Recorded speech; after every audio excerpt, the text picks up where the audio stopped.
All right, next element up is copper, which most of us have seen because it coats our pennies. However, pennies are not for many decades now. Pennies are not solid copper, it's just a coating of copper.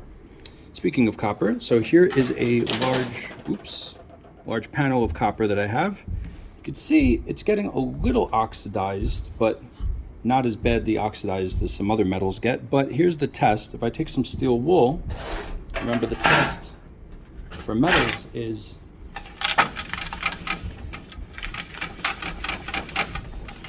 to polish them.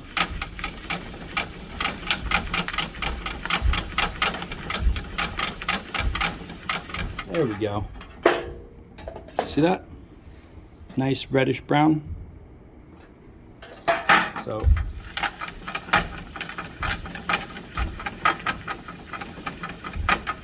you see that if I polish copper, it's got a nice reddish brown color to it. Okay, it's shiny. Copper is actually, obviously, look, it's very malleable. It's able to be pressed or crushed into a thin sheet and be bent. Copper is also very ductile, meaning when we say a metal is ductile, we mean it can be made into a wire, or like my guitar strings, or the wires we use in all of our electric cables to plug in our laptops, cell phones, light bulbs, everything. So copper is very ductile. It can be made into a wire. Most metals are ductile, but copper is a very soft metal, which is one of the reasons why it's good for, it's very good at conducting heat and electricity. I'll show you right now.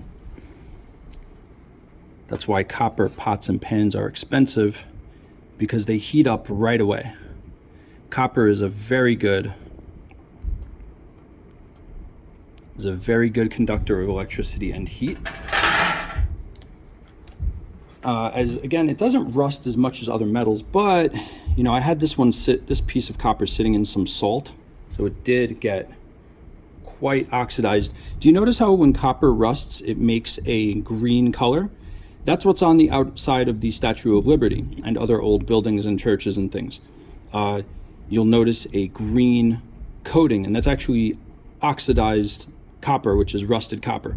Again, copper is very tough for a metal, though. It's not strong, like you could bend it easily, but it's not very reactive. It just might get a little coating, but let's see what happens.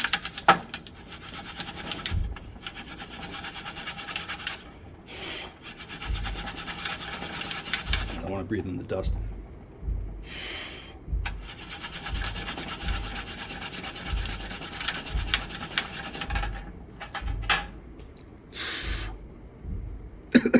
Ugh, too much dust. Here we go. See?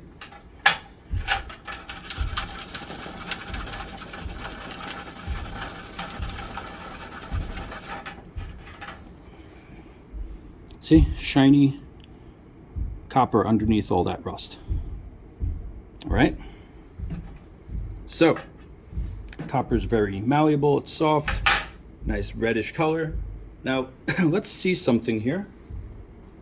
If I take a piece of copper and put some hydrochloric acid on it, let's see what happens. Try to make this a little bit closer. Can't mix these up. This is the pipette for hydrochloric acid. Okay. Grab a little bit of HCl. Well, that's kind of cool. I noticed that when I put the acid onto the copper, it looks like it cleaned the outside of the copper really well. But did the copper react? Let's see. Oh, that's awesome. So I noticed that the copper became clean. All that rust on the outside got dissolved off by the hydrochloric acid. I don't see any bubbling or reaction though. All right, time to bring in the big puppy stuff. There is an acid stronger than hydrochloric acid. Getting it right now. I keep it in a couple of containers for safety, so gotta be careful. This stuff can really hurt you. Okay, I have some nitric acid here. Now I should move a lot of this stuff. Gotta be really careful with this. Okay, so again, the hydrochloric acid not doing much. Let's see what happens if I add some nitric acid to the copper.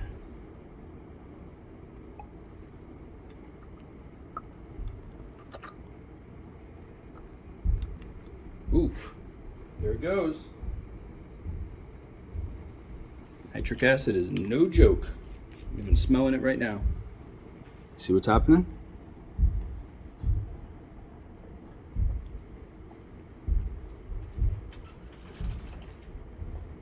Yeah, this bad boy is about to have to come over to the fume hood. Let's go to the fume hood.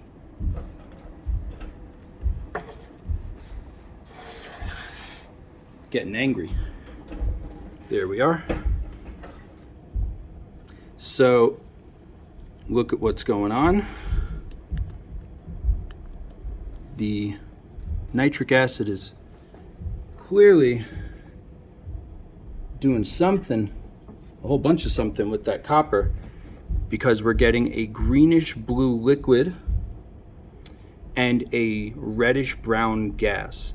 So a common misconception when people see that is they think, oh, copper is a brownish red metal, so that's the copper turning to gas. No.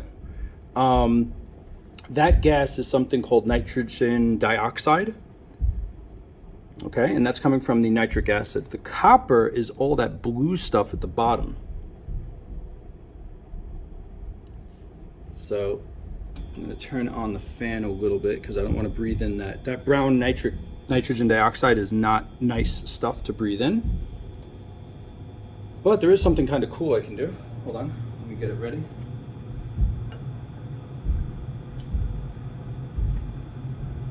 Let's see if I do this carefully. Hold up. All right. So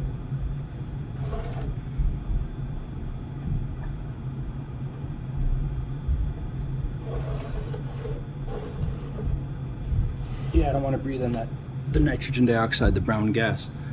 But let's see what happens if I add this to this water. Let's see.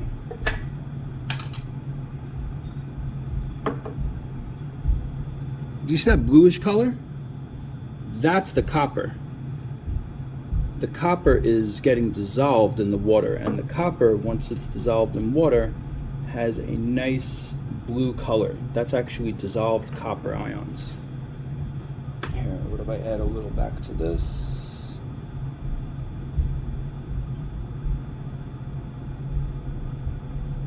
There we go. Now you can see it. That blue color, that's from the copper ions dissolved in water. Also, what's really cool is the copper is very pure now. See that? That whole outer layer was all stripped off, and that's fresh copper atoms underneath. So there you go. So copper does not do much or anything with hydrochloric acid. It just gets cleaned off. The hydrochloric acid cleans off the rust, but it's not reacting. But nitric acid does strongly react with copper. It's one of the only acids that can mess with copper. There you go.